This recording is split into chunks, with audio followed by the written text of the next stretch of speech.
Praise the Lord जीसीएलसी परिवार, हम आप सबका स्वागत करते हैं। आज की सुबह ये हमारे लिए बड़ी ही आनंद की और खुशनसीबी की बात है कि हम परमेश्वर के हुजूरी में पाए जा सकते हैं। हालेलुया। हम आज जिंदों की भूमि में हैं, ये उसकी महाकरुणा का फल है। आइए प्रार्थना के साथ इस आराधना की हम शुरुआत करेंगे। प्रभु, हम धन्यवाद देते हैं तेरे प्रेम के लिए, तेरी दया के लिए।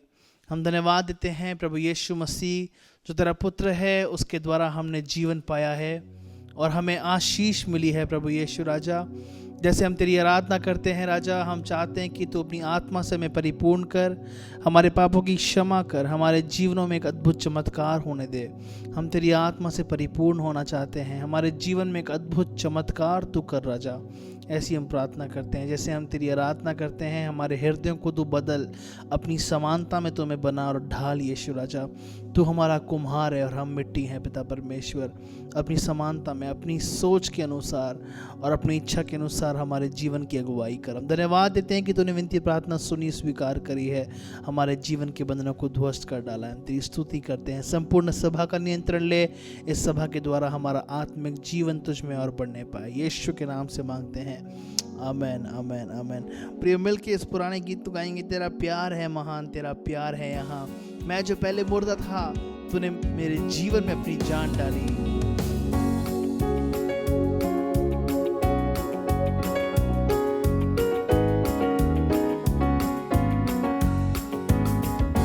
तेरा प्यार है महान, तेरा प्यार है यहाँ।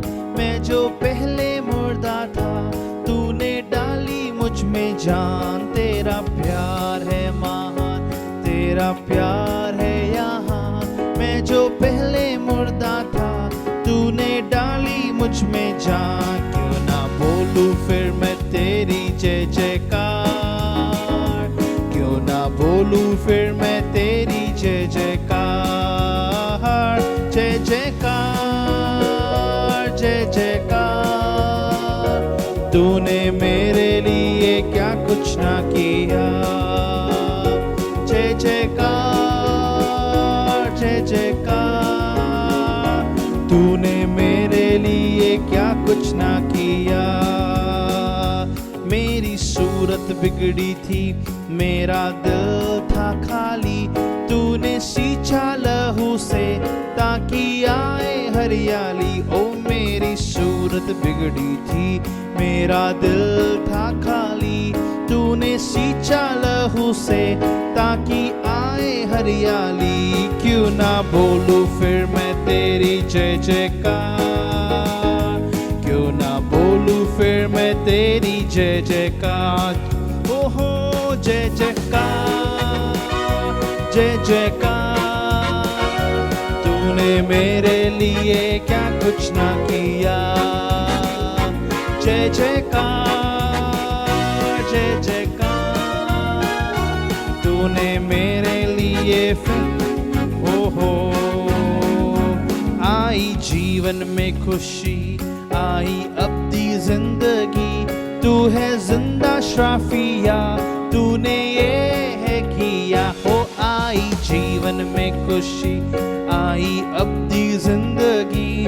तू है जिंदा श्राफिया, तूने ये है किया। हो क्यों ना बोलूं फिर मैं तेरी जय जयकार, क्यों ना बोलूं फिर मैं तेरी जय जय जय जयकार। जय जयकार, जय जयकार। तूने मेरे लिए क्या कुछ ना किया। जय जयकार, जय जयकार। तूने मेरे लिए क्या कुछ ना किया। ओ अपनी रूह से भर दिया, अपनी शक्ति मुझको दी, ताकि दूं मैं गवाही तेरे जी उठने की। हो अपनी रूह से भर दिया, अपनी शक्ति मुझको दी, ताकि दूं मैं गवाही तेरे जी उठने की।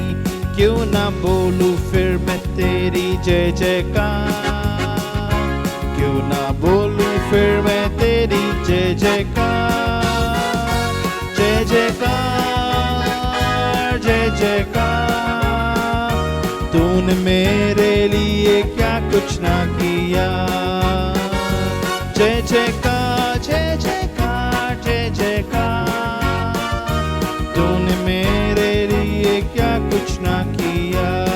हो जय जयकार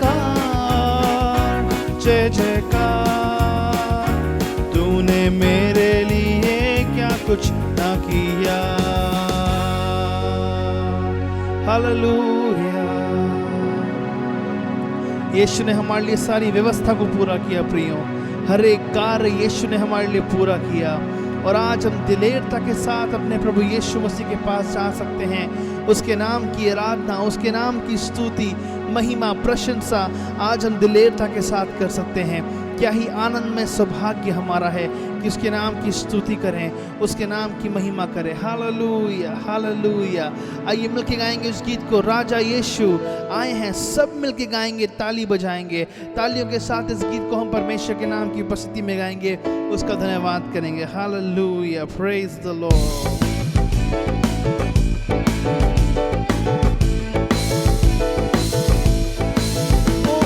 राजा यीशु आए हैं, राजा यीशु आए हैं। सब मिलके गाएंगे, ताली बजाएंगे, सब मिलके गाएंगे, ताली बजाएंगे। खुशियाँ मनाओ, खुशियाँ मनाओ, खुशियाँ मनाओ, खुशियाँ मनाओ। चिंता छोड़ो स्तुति करो, चिंता छोड़ो स्तुति करो। राजा यीशु आए हैं, राजा यीशु आए हैं। सब मिलके गाएंगे, ताली बजाएंगे, सब मिलके गाएंगे, ताली बजाएंगे। तुम मांगो वह सुनेगा, कमी घटी को पूरी कर। अब ये ओ तुम मांगो वो सुनेगा, कमी घटी को पूरी करेगा। मन से बुलाने वालों के, मन से बुलाने वालों के दिल में आएगा, ओ दिल में आएगा। खुशियाँ मनाओ, खुशियाँ मनाओ, खुशियाँ मनाओ, खुशियाँ मनाओ। चिंता छोड़ो स्तुति करो, चिंता छोड़ो स्तुति करो। वो करुणा में अव्वल है, माफी में कामिल है। यीशु करुणा में अव्वल है, माफी में कामिल है। पास तेरे तो रहता है वो, पास तेरे तो रहता है वो।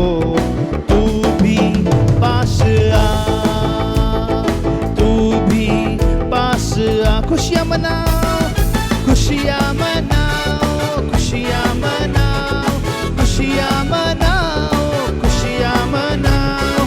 चिंता छोड़ो स्तुति करो, चिंता छोड़ो स्तुति करो। आंसुओं को पोंछे, ओ मेरे आंसुओं को यीशु पोंछेगा। हाथों को यीशु थामेगा, मेरे हाथों को यीशु थामेगा। दिल की सारी हसरत को, दिल की सारी हसरत को पूरी करेगा, पूरी करेगा। खुशियाँ मनाओ, खुशियाँ मनाओ, खुशियाँ मनाओ, खुशियाँ मनाओ। चिंता छोड़ो स्तुति करो, चिंता छोड़ो स्तुति करो। राजा यीशु आए हैं, राजा। सब मिलके गाएंगे, सब मिलके गाएंगे,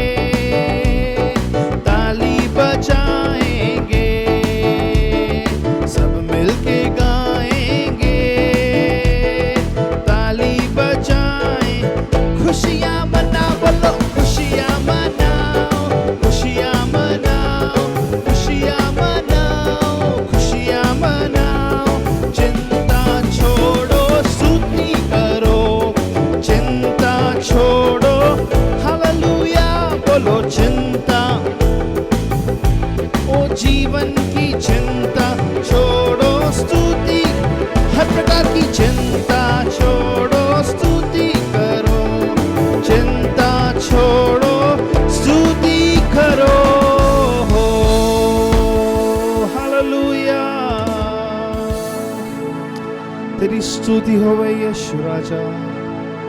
ओ हमारी सारी चिंताओं को तू अपने ऊपर उठा लेता है यीशु, हमारी सारी चिंताओं को तू अपने ऊपर उठा लेता है और तू हमारा जुआ उठाकर कहता है कि मेरा बोझ अपने ऊपर तुम उठा लो, मेरा जुआ तुम उठा लो, क्योंकि वो उठाने में सहज है। हे थके मांदे लोगों मेरे पास आओ, मैं तुम्हें विश्राम दूंगा। अपनी आत्मा से तुम्हें भर यीशु राजा, उस आग से हम भरना चाहते हैं पिता परमेश्वर। ओ तेरी आग से हम भरना चाहते हैं पिता परमेश्वर। हालेलुया।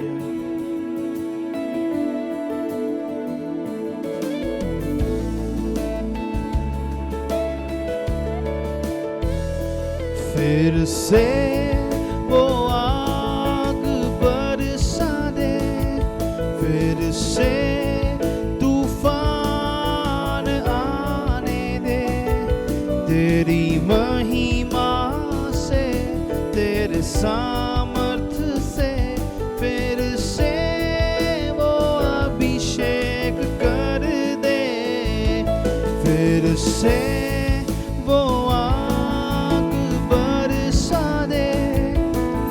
से तूफान आने दे, तेरी महिमा से, तेरी सामर्थ्य से, फिर से वो अभिषेक कर दे। पवित्र आत्मा,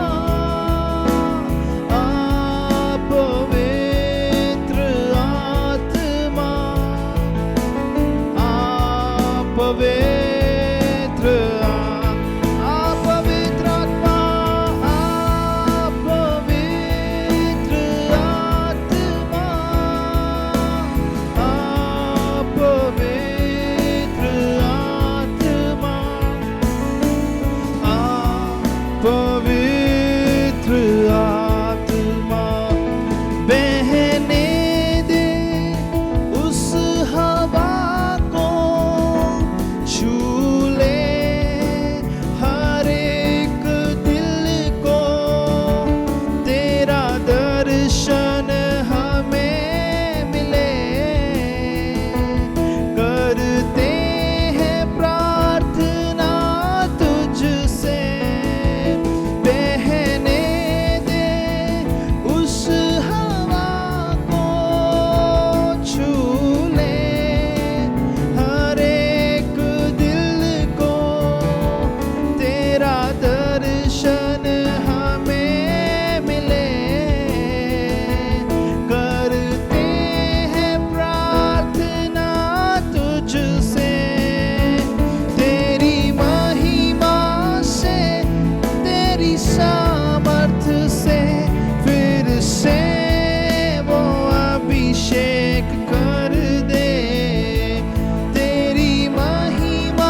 पवित्र आत्मा फिर से वो आग बरसा दे, फिर से तूफान आने दे, तेरी महिमा से, तेरी सामर्थ्य से फिर से वो अभिषेक कर दे, फिर से वो आग बरसा दे, फिर से तूफान आने दे, तेरी महिमा से, तेरी सामर्थ्य से फिर से वो अभिषेक।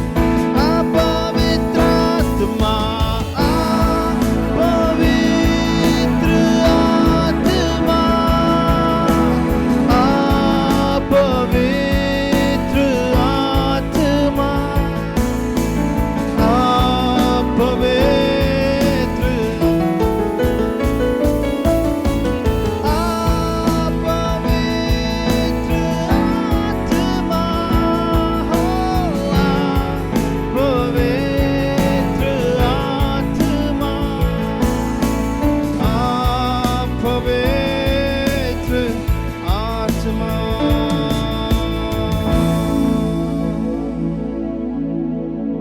पवित्र आत्मा तेरा स्वागत है हमारे जीवन में। सिर्फ और सिर्फ हम तुझे महिमा देना चाहते हैं।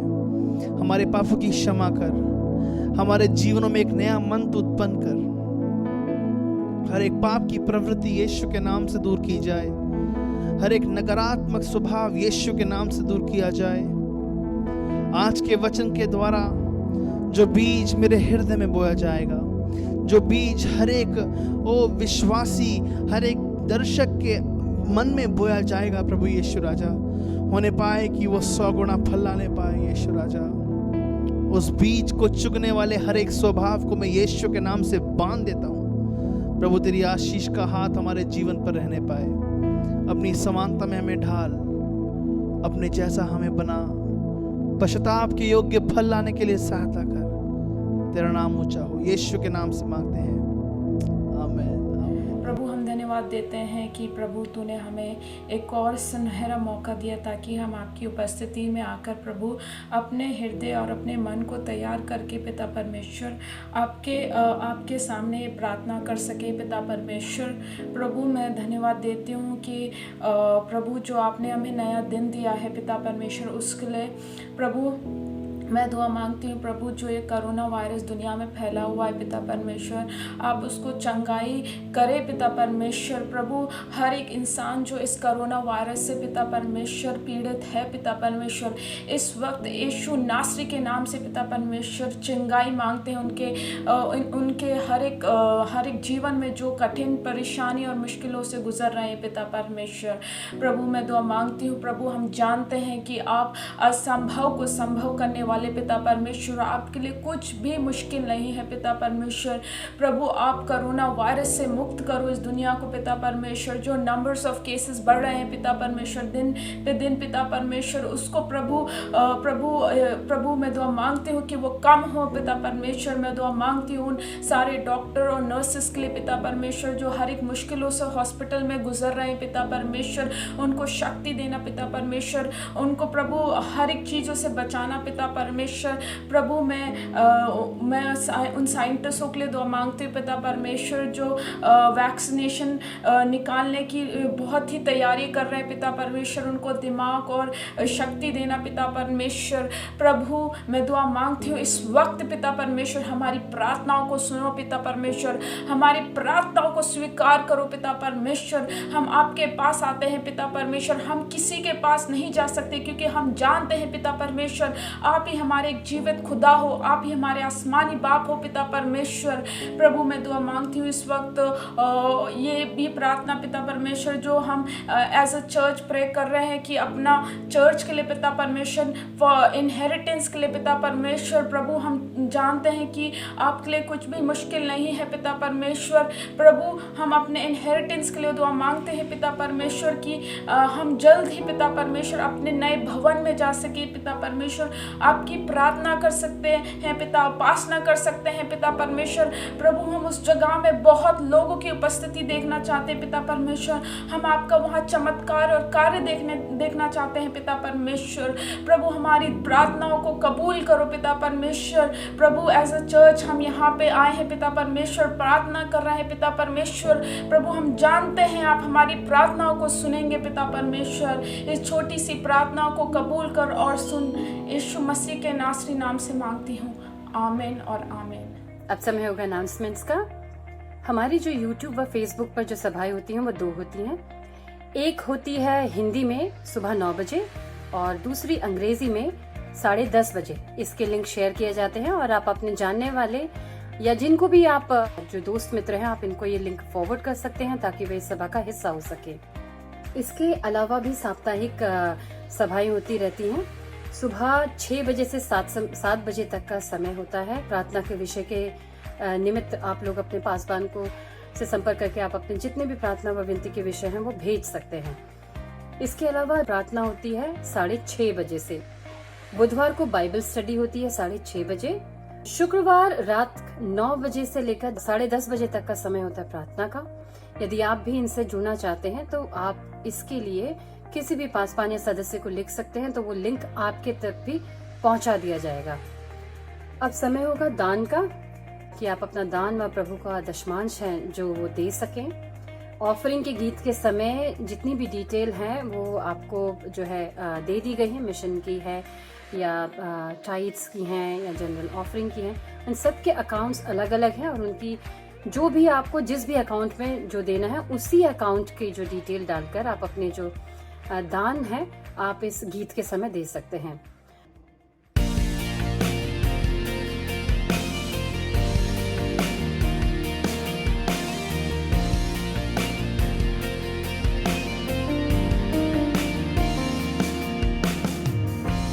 ख्वाहिशें जब देती दस्तक, मेरी निगाहें तुझको है निहारती। दिल कहे जब खो रहा सब, तुझको मसीहा सांसें है पुकारती। जो कल्पनाएं तूने रची बेहतर मेरे लिए वो सभी तुझ पर भरोसा है मुझको ऐ खुदा। जो कल्पनाएं तूने रची बेहतर मेरे लिए वो सभी तुझ पर भरोसा है मुझको ऐ खुदा। मेरा कल तेरे हाथों में था, आज तेरे हाथों में है, कल तेरे हाथों में है प्रभु। मेरा कल तेरे हाथों में था, आज तेरे हाथों में है, कल तेरे हाथों में है प्रभु। तेरी मर्जी पूरी हो मेरे यीशु, तेरी मर्जी पूरी हो मेरा यीशु। तेरी मर्जी पूरी हो मेरे यीशु। ओ ओ तेरी मर्जी पूरी हो मेरे यीशु। मेरा दिल मेरी जान तेरे हवाले मसीह, जैसी तेरी रजा जी उसमें मैं जिंदगी। मुझको है पता प्यार करता है तू मुझे, छोड़ेगा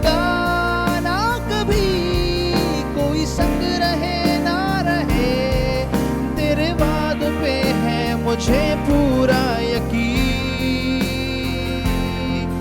मेरा कल तेरे हाथों में था, आज तेरे हाथों में है, कल तेरे हाथों में है प्रभु। मेरा कल तेरे हाथों में था, आज तेरे हाथों में है, कल तेरे हाथों में है प्रभु। तेरी मर्जी पूरी हो मेरे यीशु, तेरी मर्जी पूरी हो मेरे यीशु, तेरी मर्जी पूरी हो मेरे यीशु, तेरी मर्जी पूरी हो मेरे यीशु।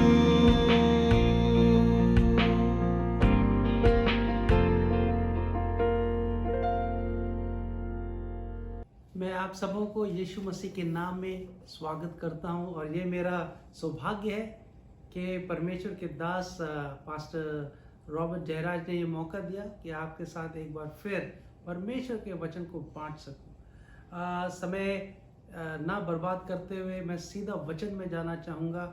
आइए मेरे साथ दानियल नबी की पुस्तक उसके 5वें अध्याय और उसके 25वें पद से लेके 29 तक जो शब्द लिखे गए वो ये हैं, मैंने तकेल और उपारसीन। इस लेख का अर्थ ये है, मैंने अर्थात परमेश्वर ने तेरे राज्य के दिन गिनकर उसका अंत कर दिया है। तकेल अर्थात तू मानो तराजू में तोला गया और हल्का पाया गया है। पेरेस अर्थात तेरा राज्य बांटकर मादियों और फारसियों को दे दिया गया है। अगर इस बात को अच्छी तरह समझना है तो हमें दानियल की पुस्तक उसके 5वें अध्याय और उसके पहले से लेके 5वें पद तक इस तरह का एक सीन है कि बेलशास्सर नामक राजा ने अपने 1000 प्रधानों के लिए बड़ा भोज किया और इन 1000 लोगों के सामने दाख मधु पिया। सोचो, एक राजा अपनी प्रजा के सामने दाख मधु पी रहा है। दाख मधु पीते पीते बेलशास्सर ने आज्ञा दी कि सोने चांदी के जो पात्र उसके पिता नेबुकदनेस्सर ने यरूशलेम के मंदिर में से निकाले थे उन्हें लाया जाए कि राजा अपने प्रधानों और रानियों और रखेलियों समेत उनमें पिए। तब वे सोने के पात्र यरूशलेम में परमेश्वर के भवन के मंदिर में से निकाले गए थे, वे लाए गए और राजा अपने प्रधानों, रानियों और रखेलियों समेत उसमें पीने लगा। ये कौन है? राजा अपने प्रधानों और रानियों और रखेलियों के साथ उसमें पीने लगा। ये दाख मधु पी पी कर सोने, चांदी, पीतल, लोहे, काठ और पत्थर के देवताओं की स्तुति ही कर रहे थे कि उसी घड़ी मनुष्य का हाथ की सी कुछ उंगलियां निकल के दीवट के सामने राज मंदिर के दीवार के चूने पर कुछ लिखने लगी और जो लिखा गया था वो ये था, मैंने तकेल उपारसीन। जब हम बाइबल के दूसरे राजा की आखिरी अध्यायों में आते हैं, 24वां 25वें अध्याय में, और जब हम सेकंड क्रॉनिकल्स इतिहास के आखिरी पदों में आते हैं तब हम देखते हैं कि किस प्रकार नेबुकदनेस्सर ने अपने ज़माने में चढ़कर यहूदा पर आक्रमण किया, जेरूशलेम पे, और उसने जब आक्रमण किया जेरूशलेम की दीवारों को तोड़ दिया गया। जेरूशलेम के जो अंदर मंदिर था, परमेश्वर की जगह जहाँ पर लोग उपासना करते थे, वो सारे ढा दिए गए। लोगों के अच्छी जगहों को जला दिया गया, परमेश्वर के भवन को जला दिया गया। और यही नहीं बल्कि जो सोने चांदी के जो पात्र थे जो परमेश्वर की हजूरी में थे, उनको उसने वहाँ से लेकर बेबीलोन, जिसे आज हम इराक कहते हैं, उस देश में वो वापस ले आया। हम यहाँ भी देखते हैं कि बेबीलोन में जब वो लेकर आया, उस समय कुछ लोग जो राजकीय परिवार से थे और कुछ लोग जो जिनके अंदर अच्छी क्षमता थी, जो लोग जिनमें कुछ बहुत ही अच्छे कामयाब व्यक्ति थे, उनको उसने लिया, जिसमें दानियल, सद्रक, मेशक, अबेदनगो भी थे। दानियल उस समय 20 वर्ष का था, या 17 या 20 साल की उम्र का था, और उस समय वो बंदवाई में लेकर बंदवाई में चला गया। नेबुकदनेस्सर के बारे में भविष्यद्वक्ता यर्मिया ने यह कहा था कि जूडा वो बंदवाई में चला जाएगा और 70 साल लगेंगे। और जब हम देखते हैं दानियल की पुस्तक 5वें अध्याय में, जहाँ बेलशास्सर एक बहुत बड़ा एक भोज वो दे रहा है, हम देखते हैं कि वो लगभग 70 साल के पूरे होने तक की एक घड़ी है। ये जो घटना है यीशु मसीह के जन्म लेने से पहले 539 वर्ष पहले की बात है। और जब बेलशास्सर जब राजगद्दी पर बैठता है, तो उसके जो दादा है, जो नेबुकदनेस्सर है, वो 20 साल हो चुके हैं, उनका स्वर्गवास हो चुका है। और दानियल उस जगह में बेबीलोन में अब खूब बड़ा हुआ, खूब उसने शिक्षा पाई, और बाइबल बताती है कि वो उस जमाने का सबसे महत्वपूर्ण व्यक्ति था नेबुकदनेस्सर के समय में। लेकिन जब बेलशास्सर का समय आता है, दानियल के विषय में कुछ बताया नहीं जाता। यहाँ पर जो हम देखते हैं कि यहाँ पर इस तरह लिखा है कि जब वो एक भोज जब दे रहा था, तो उसने कुछ लोगों को बुलाया। अब जो गेस्ट लिस्ट थी उसमें उसके प्रधान लोग थे, रानियां थी, और रखेलियां भी आई थी। रखेलियां और दास दासियों में बहुत फर्क है। बेबीलोन जो सभ्यता है उसका एक इस तरह का रिवाज था कि वो हर कोई किस्म के मूर्ति को, या जो परमेश्वर ने बनाई हुई चीज़ें, सूर्य, चांद और सोना, चांदी, इन चीज़ों को वो बहुत पूजा करते थे। परमेश्वर की, जिंदा परमेश्वर की उपासना नहीं करते थे। और ये भी कि वो परमेश्वर के दिए हुए बातों को ना समझकर परमेश्वर की जो बनाई हुई चीज़ों उसके ऊपर ज़्यादा ध्यान देते थे।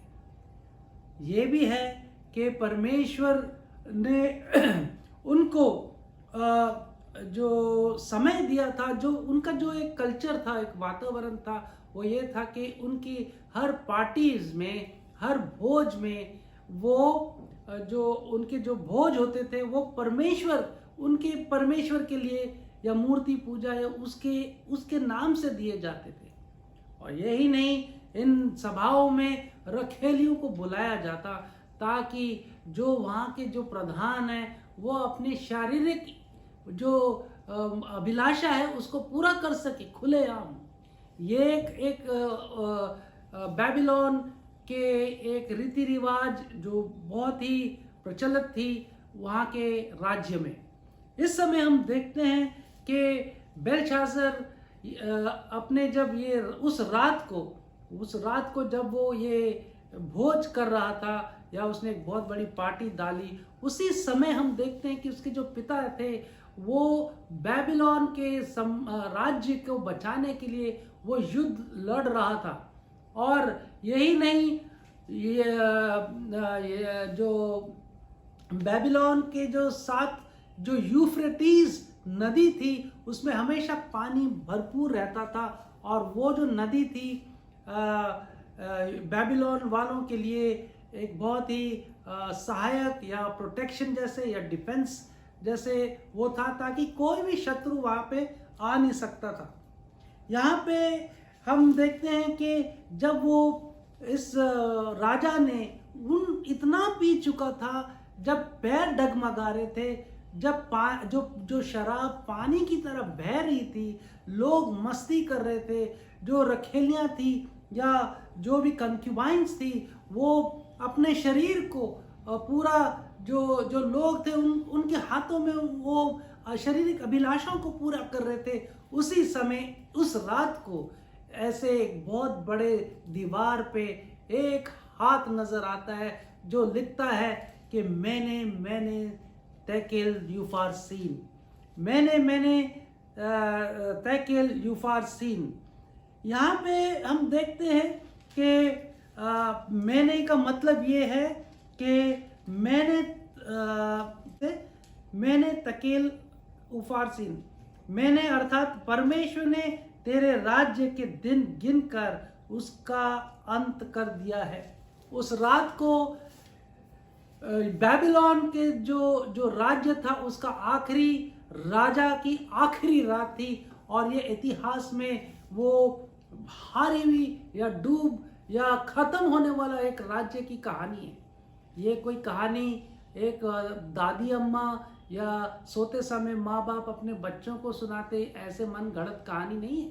हम देख सकते बेबीलोन, जिस आज इराक कहते हैं, अगर इसके इतिहास के पन्नों में देखेंगे तो ये कहानी लिखी गई है।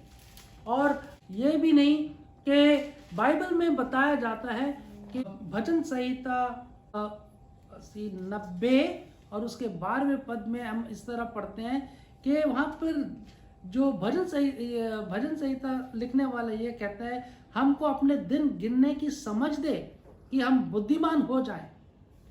यहाँ पर हमारे दिनों को समझने की हम प्रार्थना करते कि बुद्धि दे ताकि हम समझें।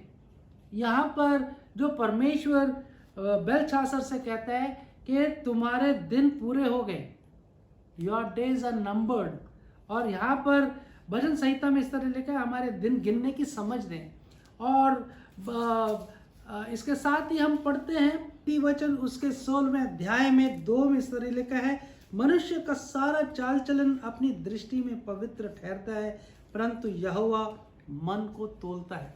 परमेश्वर, हम यहाँ देखते हैं परमेश्वर ने 3 चीजें वो दीवार पर लिखी। एक तो तुम्हारे दिन गिने गए हैं और तुम्हारे राज्य अंत होने वाला है। दूसरी बात तकेल का मतलब यह है कि परमेश्वर ने आपको तोला ही नहीं, लेकिन तुम उसमें भी कम पड़ गए। तीसरी बात कि तेरा राज्य बढ़कर शत्रुओं को दिया जाएगा। जब हम ये देखते हैं कि यहाँ पार्टी चल रही है, पार्टी का कोई बहुत बुरी बात नहीं है, कोई भी पार्टी कर सकता है, लेकिन ये वो समय था, युद्ध का समय था, जब बेलशास्सर को मालूम था कि उसके जो सिंहासन है या जो राजगद्दी है, उसके चारों तरफ जो फोर्ट है, किला है, उसके पार यूफ्रेटिस नदी जो है उसके पास सारी शत्रु की सेना लगी हुई है। और ये जानते हुए भी कि शत्रु उनके सर पर है, वो एक पार्टी में सम्मिलित है, जहाँ पे वो पार्टी में ही नहीं खा पी रहा है, लेकिन पूरी तरह शराब से धुत है। वो उसे कुछ दिमाग में कुछ है ही नहीं, समझ में नहीं है। इसके बीच में वो अपने प्रधानों, रानियों और रखेलियों को खुश करने के लिए वो बुलाता है उन बर्तनों को जो परमेश्वर के भवन में थे, सोना चांदी के जो बर्तन थे, परमेश्वर की जो पवित्र और महापवित्र जगह में रखे हुए वो बर्तनों को वो बोलता है कि उनको ले आओ, और जो उनके पिता नेबुकदनेस्सर ने बड़ी हिफाजत से रखे थे। और उस जगह में वो क्या करता है, उन बर्तनों में शराब पीता है। परमेश्वर को ये, और वो लोग इतने खुश होते हैं कि वो परमेश्वर को नहीं बल्कि इन काठ और पत्थर के देवताओं की स्तुति करने लग जाते हैं। ये बात परमेश्वर को पसंद नहीं। नेबुकदनेस्सर ने अपनी जिंदगी में भी एक बहुत ही गलती की थी, और वो उसने फिर भी आखिर में परमेश्वर से माफ़ी मांगी। उसने ये अपने ज़िंदगी में वो जानवरों की तरह घास खाता, जानवरों की तरह वो चलता। लेकिन दानियल ने जो उसको नबूवत की थी कि अगर तुम अपना मन फिराओगे तो परमेश्वर तुम्हें वापस राज्य गद्दी में ले आएगा।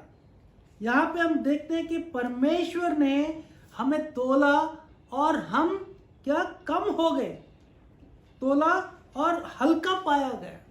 ये तो बहुत ही अजीब बात है कि परमेश्वर ने जो भी हमें हिसाब जब वो लेगा, और जब वो हिसाब जब हमारा और मेरा और आपका लेगा, उसमें अगर हम कम पाए जाएं जिसे वो उम्मीद नहीं करता है, तो हमारे लिए वो बहुत भारी पड़ेगा।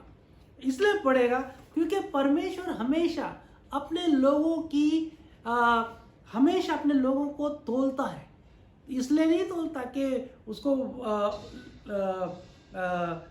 कुछ साबित करना है, लेकिन वो ये साबित करना चाहता है कि मेरे लोग जो मेरे नाम से पुकारे जाते हैं वो उसके मुताबिक है कि नहीं।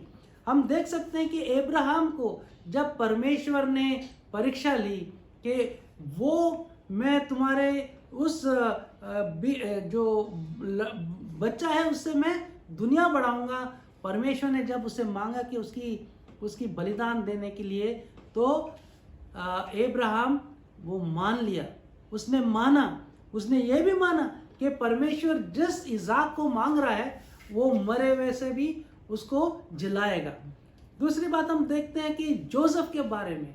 जोसेफ भी एक ऐसा व्यक्ति था जिसने जब वो 44 के घर में गया, उसके पास सब कुछ, उसके जो परमेश्वर ने दान, परमेश्वर ने उसको इतनी इज्जत और परमेश्वर ने उसको वैसे ही दान दिया जैसे दानियल को दिया था। वो जब घर में अकेला रहता था तो 44 की बीवी ने उसके साथ जबरदस्ती करने की कोशिश की, लेकिन आप उसके चरित्र को देखिए, जोसेफ वहां से भाग पड़ा। मैं हमेशा हैरान होता कि अगर मैं और आप उस जगह में होते तो हम क्या करते। बहुत ही मुश्किल सवाल है ना। लेकिन वहां पर हम देखते कि यहोवा ने, जोसेफ ने उस जगह को छोड़ा और आगे चल के जब वो प्रधान बना तो उसके चरित्र पर कभी कोई आंच या कोई धब्बा नहीं था। तीसरी बात हम देखते हैं कि परमेश्वर ने जोब के पूरे परिवार को खत्म कर दिया। उसकी बीवी उसको बोलती है कि ऐसे परमेश्वर की क्या उपासना जिसने सारों को मार दिया। तब याकूब बोलता है, अयूब बोलता है कि जिस परमेश्वर ने दिया उसने लिया, उसके नाम को पवित्र, उस नाम को महिमा हो। क्या हमारे इस वर्तमान जीवन में क्या हम इस तरह बोल सकते हैं? हम हमेशा बुड़बड़ाते हैं, हमेशा हम कुछ ना कुछ बोलते रहते, परमेश्वर ने मेरी ये प्रार्थना नहीं सुनी या परमेश्वर बहुत देर कर रहा है। लेकिन परमेश्वर के लोगों को जब परमेश्वर तोलता है तो पलड़ा भारी होना चाहिए। आज जैसे मैं आपसे बात कर रहा हूं, या आप ड्राइव कर रहे हैं, या आप टीवी पे देख रहे हैं, तो मान लो जब आप ये सब कर रहे हैं या लैपटॉप पे काम कर रहे हैं, आप अगर एक हाथ को आते हुए देखेंगे और उसमें मैंने तेकेल उफारसिम लिखा होगा, आप और मेरा क्या हाल होगा। और उसमें अगर ये संदेश है कि मैंने तुम्हें तराजू में तोला और तुम कम हो गए, तो हमारे पास कोई शब्द है बात करने के लिए। वो खासकर अगर हमारे मित्र या हमारे बॉस हमको इवैल्यूएशन करते तो वो बोले तो मैं समझता हूँ, लेकिन वो परम प्रधान परमेश्वर जिसकी नजरों से हम कभी भी छिप नहीं सकते, वो हमारी जिंदगी के आगे पीछे दाएं बाएं सब जानते हुए हम उसे बहाना मारेंगे तो क्या हम छिप सकेंगे? नहीं। हम देखते हैं कि पिक्चर जो लवोदिकिया जो चर्च है, कलीसिया, जो रेवलेशन में है, प्रकाशित वाक्य में, उसमें 3 अध्याय में उसमें इस तरह लिखा है 15 से लेकर 23 तक कि मैं तुम्हारे कामों को जानता हूं, तुम ना तो ठंडे हो ना तुम गर्म है, और तुम अपने आप को बड़े समझते कि मैं बहुत धनवान हूँ, मेरे पास सब कुछ है, और मैं तुम्हें कहता हूं कि ना तो तुम ठंडे ना गर्म है, ना तो तुम परमेश्वर के लिए कुछ फायदेमंद है, ना तुम शैतान के लिए कोई फायदेमंद है, और तुम गुनगुने हो। और ऐसे व्यक्ति को वो परमेश्वर अपने मुंह से बाहर निकालेगा।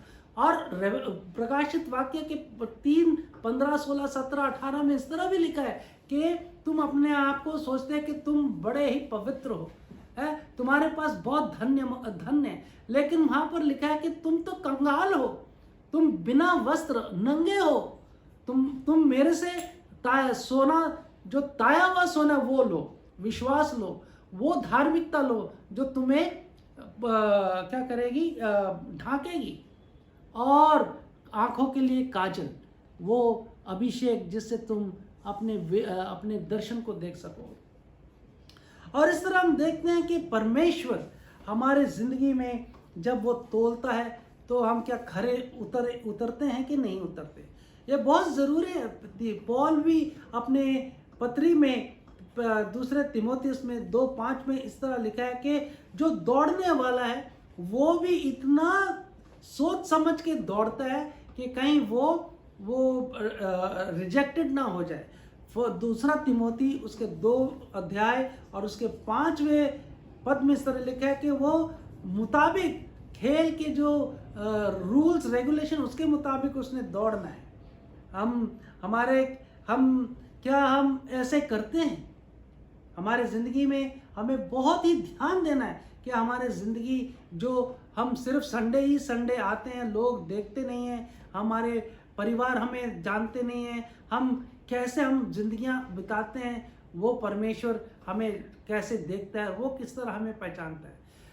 परमेश्वर के सामने बाइबल में इब्रानियों में इस तरह लिखा है कि ये नियुक्त है कि एक बार मनुष्य की मृत्यु होना और उसके बाद न्याय होना।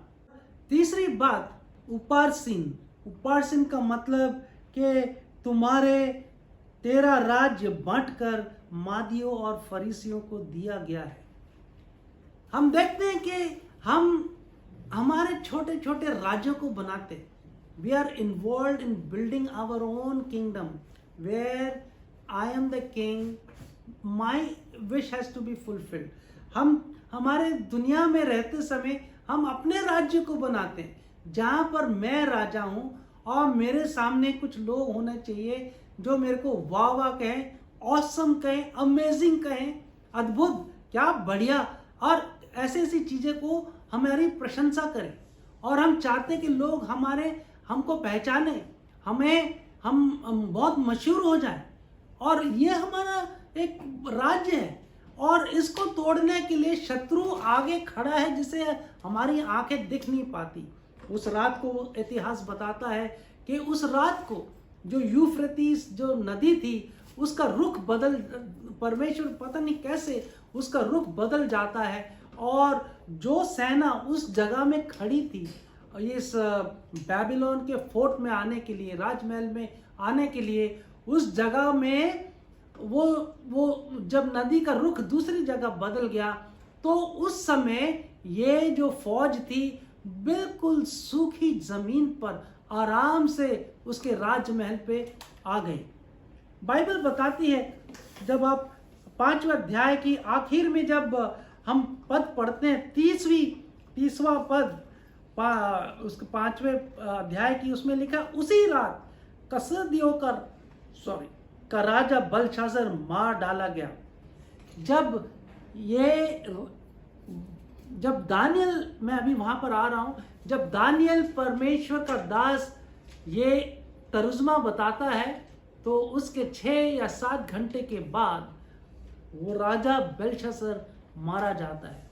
हमें हमारी जिंदगी का पता नहीं, आज हम यहाँ हैं, कल का हमें पता नहीं, हो सकता हमारा नाम, पर ये तो परमेश्वर की दया और करुणा है कि हमारा नाम मरे हुओं में से नहीं होता है।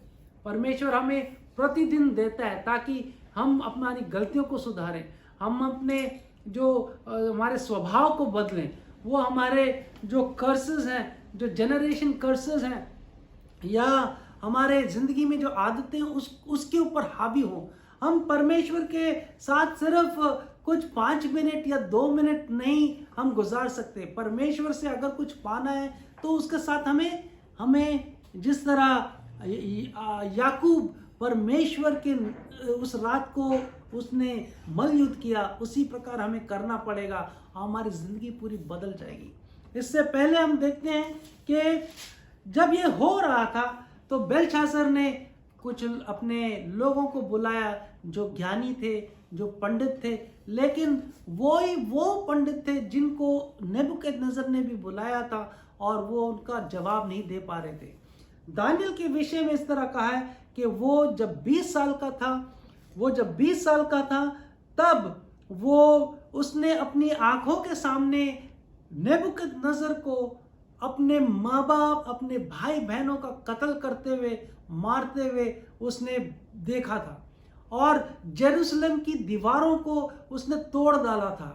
यही नहीं, मंदिर को उसने उजाड़ डाला था और अपने साथ अपने आप को बंदी गृह बनाते हुए उसको जाना पड़ा बेबीलोन, जिसे इराक कहते हैं।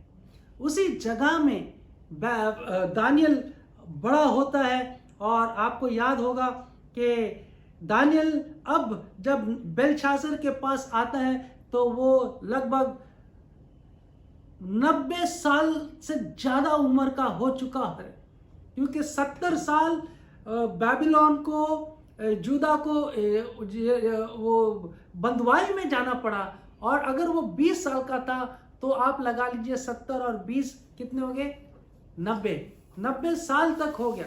आपको याद है कि दानियेल एक बहुत ही अच्छा परमेश्वर के पीछे चलने वाला व्यक्ति था, क्योंकि जब दानियेल की पुस्तक आप शुरू करते हैं तो जब लोगों ने ये 4 यहूदी लड़कों को पकड़ा और उनमें देखा कि उनमें बहुत क्षमता है, तो दानियेल वो व्यक्ति था जिसने राजा का खाना और राजा की जो दाख रस है वो नहीं पिया। उसने बोला मैं सिर्फ वेजिटेरियन खाऊंगा और पानी पीऊंगा, और 10 दिन तक आप देखिए कि क्या होता है। 10 दिन के अंदर वो बाइबल बताती है कि जब राजा ने उनको परखा तो वो 10 गुना ज्यादा थे, हर चीज में, वो काबिलियत में, दिमाग में और खूबसूरती में और कुछ सीखने में। और ऐसे हम देखते हैं कि दानियेल जबकि चारों तरफ इस तरह का माहौल था जहाँ पे लोग परमेश्वर की उपासना नहीं करते थे, वहां पे वो परमेश्वर के अनुग्रह से बढ़ा। क्या हम बढ़ते हैं? कि हमें तो सारी चीज चाहिए तब हम बढ़ेंगे।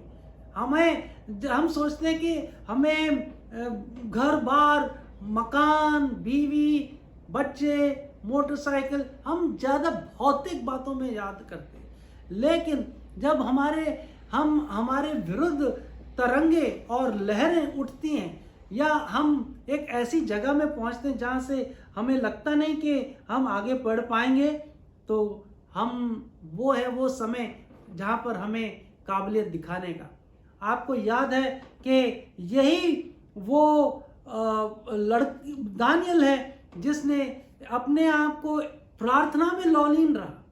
उसके जो जिंदगी का जो सबसे बड़ा रहस्य प्रार्थना था। आप देखते हैं कि जब बेलशास्सर का मौत हो जाती है तो दूसरे देश का राजा के अधीन में दरायस के राज्य में जाता है, तो वहां भी उसे परेशानी होती है। याद रखिए वो 80 साल का है और वहां पर वो जो लोग उसकी प्रार्थना के लिए बहुत ही जलन करते हैं। और दानियेल 3 समय प्रार्थना करता था अपने घुटनों के बल। हम तो 3 समय क्या 3 मिनट या हम थोड़ा समय के लिए हम प्रार्थना करते तो ऐसा लगता है, और वो प्रार्थना करते हैं उसमें भी सो जाते हैं हम लोग। और हम लोग प्रार्थना के बारे में इतने ढीले हैं कि हम हमारे परमेश्वर को हम बहुत ही शर्मदायक या हम शर्मिंदा करते हैं। हाँ, इस देश में हमारे पूरे वर्ष में प्रार्थना के विषय में कई पुस्तकें लिखी गई हैं, कई वीडियोस बनाए गए हैं, प्रार्थना के विषय में खूब जम के प्रचार करते हैं, लेकिन जहां प्रार्थना करने का समय आता है वहां पर हम गायब रहते हैं। हम कैसे बोल सकते हैं जो व्यक्ति परमेश्वर के वचन और परमेश्वर के साथ संगति प्रार्थना में नहीं करता, मैं तो खुद हैरान हूं कि उसके लिए क्या परिभाषा या उसको क्या बोला जाए। परमेश्वर ऐसे थके हुए और जो मुरझाए हुए फौजियों के साथ वो कभी भी नहीं चलेगा। इसलिए उसने लवोदिकिया चर्च के लोगों को बोला कि मैं तुम्हें क्या हूं, मैं तुम्हें ना तो तुम गर्म हो ना ठंडे हो, मैं तुम्हें अपने मुंह से उल्टी कर दूंगा। और यही नहीं, परमेश्वर देखता है कि हमारा चाल चलन कैसा है, हमारे व्यक्तिगत जीवन। हम लोगों के सामने बहुत ही पवित्र दिखाई देते हैं, लेकिन हमारे परमेश्वर जिसने हमें बनाया है, जिसने हमें हर तरीके से हमें आज तक चलाया, वो हमारे आगे पीछे हमारे सोच विचार को जानता है। देखिए, जब बेलशास्सर को जिस जगह में नहीं होना था उस जगह में वो था। उस रात को हो सकता है अगर वो लड़ने जाता तो अपने राज्य को बचा सकता था, लेकिन वो उस जगह में था जहां वो मौज मस्ती कर रहा था। मुझे दाऊद के बारे में याद आता है कि दाऊद जिस समय उसे बाहर अपने फौज के साथ होना था, वो उस समय अपने घर में था और अपने टेरेस में घूम रहा था, अपनी युद्ध से डर गया था या युद्ध से आराम ले रहा था। और आप जानते हैं इतिहास उसका क्या हुआ कि वो अपने पाप में गिरा। लेकिन वही दाऊद अपने पाप से जब उसने पीछे मुड़ा तो परमेश्वर ने उसे कितना बढ़िया व्यक्ति बनाया। काश वो उस पाप में नहीं गिरता। और हम देखते हैं कि परमेश्वर हमारी प्रार्थनाओं में हमारे जो स्ट्रांग होल्ड्स हैं, जो शैतानी ताकत हैं, हमारे चरित्र है, उसको उभारता है, शैतानी ताकतों को तोड़ता है। और हम देखते हैं कि ये जो दानियल की पुस्तक पुराने नियम का एक प्रकाशित वाक्य की पुस्तक है। इस चीज़ों में इतना भरा है, और अक्सर हम बहुत कम सुनते हैं दानियल की पुस्तक से कोई प्रचार करते हुए। हमें सबक मिलता है कि दानियल किस तरह उस मकाम पर आया। 20 साल के बाद दानियल को किसी ने पूछा नहीं। जब बेलशास्सर जब राज्य करने लगा, उसने उसको कभी पूछा नहीं। हाँ, जरूर उसने सुना जरूर था, लेकिन उसने कभी भी दानियल को याद नहीं किया। हम लोग कई बार बहुत अपनी सेवकाओं को, अपनी सेवकाएं को, अपने नाम को बढ़ाने के लिए हम क्या क्या एडवर्टिजमेंट करते हैं, फेसबुक में डालते हैं, व्हाट्सएप में डालते हैं, और दुनिया को बताते हैं कि हम किसी से कम नहीं, हम परमेश्वर के दाहिने हाथ हैं। ऐसे कभी भी परमेश्वर का काम नहीं होता। दानियल ने ऐसे कुछ किया नहीं। वो 70 से 90 साल का एक बूढ़ा व्यक्ति था, लेकिन अभी भी उसके जीवन में प्रार्थना और परमेश्वर की वो संगति थी। यहाँ तक कि इस अध्याय के बाद वो जब शेरों के मांद में होता है तो वो यही बोलता है कि जिस परमेश्वर ने, जिसकी मैं उपासना करता हूँ, उसने इन शेरों के मुंह बांध रखे हैं। हम कई लोग हैं जिन्होंने अपनी नौजवानी जिंदगी में खूब प्रार्थना और खूब परमेश्वर के साथ चले, लेकिन जैसे जैसे वो बूढ़े हो गए उनके दिमाग चलता ही नहीं। उन्होंने प्रार्थना करनी छोड़ दी है, उन्होंने परमेश्वर का साथ ही छोड़ दिया है। कई लोग, कई जो टेलीविजन प्रीचर्स हैं, उन्होंने परमेश्वर के नाम से बहुत अजीब मतलब अपने स्थान से वो नीचे गिर गए, लेकिन फिर भी परमेश्वर उनको मौका देता है। आज की सुबह परमेश्वर मुझे और आपको एक मौका दे रहे हैं कि वो अगर हमें तोलेगा तो हम क्या उसमें भारी पाए जाएंगे? क्या वो हमारे राज्य को वो हिलाएगा? तो क्या हम यही नहीं, मैं एक बार याद आ रहा है कि जब ये सब हो रहा था तो जब बेलशास्सर जानता था कि उसके राज्य के पर आक्रमण होने वाला है, उसने कोई साथ नहीं दिया, बल्कि उस पर नज़रअंदाज करते हुए अपने इस भोज में वो शामिल हुआ। हमें बहुत ही दुख की बात पता चली है अभी कि एक महान क्रिकेटर रहे डीन जोन्स, जो भारत में आईपीएल, बल्कि दुबई में आईपीएल के लिए आए थे कमेंट्री देने के लिए, और कमेंट्री देते देते वो चल बसे।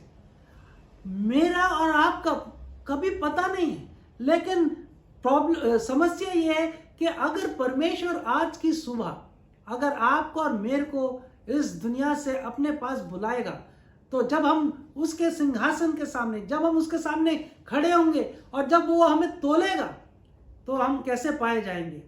आज की सुबह मैं आपसे एक प्रोत्साहन और आपसे इनकरेज करता हूँ, आपको इनकरेज करता हूँ कि आप परमेश्वर के लिए उत्तेजित और आगे अग्रसर रहे। परमेश्वर आपको हर तरीके से मौका देगा, नहीं तो परमेश्वर कहेगा, हे दुष्ट, मैं तुझे जानता नहीं, मैं तुझे जानता नहीं।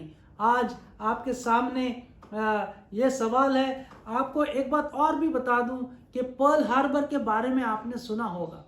पर्ल हार्बर के बारे में आप जानते हैं कि वो जो रडार पे जो व्यक्ति देख रहा था, उसने बहुत हल्की बात ली।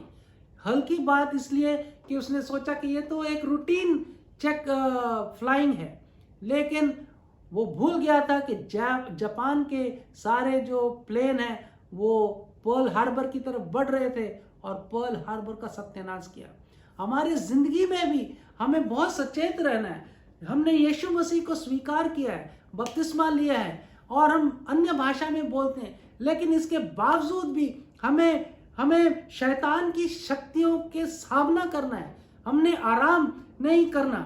इस जगह पर, इस फोर्ट पे बेलशास्सर ने कोई मॉनिटर नहीं किया कि दुश्मन कहां पर है, कैसे है। दुश्मन हमारे समय को बर्बाद करता है, हमारे जिंदगियों से ले लेता है। क्या हम शत्रु का सामना करेंगे? Time is the greatest investment. Bible बताती है कि रिडीमिंग द टाइम, और हम किस प्रकार हमारे समय को रिडीम करते हैं। आज की सुबह मैं आपको लिए ये छोड़ता हूँ, ये समय आप अपने जिंदगी में और मैं अपनी जिंदगी में देखूं कि मैं परमेश्वर अगर मुझे आज तोलेगा तो मैं कैसे पाया जाता हूँ। हम प्रार्थना करते हैं, आइए हम प्रार्थना करें। प्रभु, हम धन्यवाद देते हैं इस वचन के लिए। प्रभु, आज हमने सुना, प्रभु जी, अगर आज आप हमें तोलेंगे या आप आज हम परखेंगे तो हम उस तोल में हम हल्के ना पाए जाए। प्रभु, हम मेरे भाइयों को और सुनने वालों को आशीष दे, उनके हृदयों में काम कर। प्रभु, जब तू बुलाता है तो तू हमें हमारे नाम से बुलाता है, हमारे टाइटल से नहीं बुलाता। और प्रभु, हम प्रार्थना करते हैं कि आज तो जिन लोगों को वचन जिन्होंने सुना है उनके जिंदगी में काम कर। हम अपने आप को, हम एक मिट्टी है, आप हमारे कुम्हार हैं, हम तो मिट्टी आपके हाथ में देते हैं, हमें तू मदद कर, हम आपके बगैर टूट जाएंगे। हम यीशु मसीह के नाम से मांगते हैं, सुन और कबूल कर। आमीन।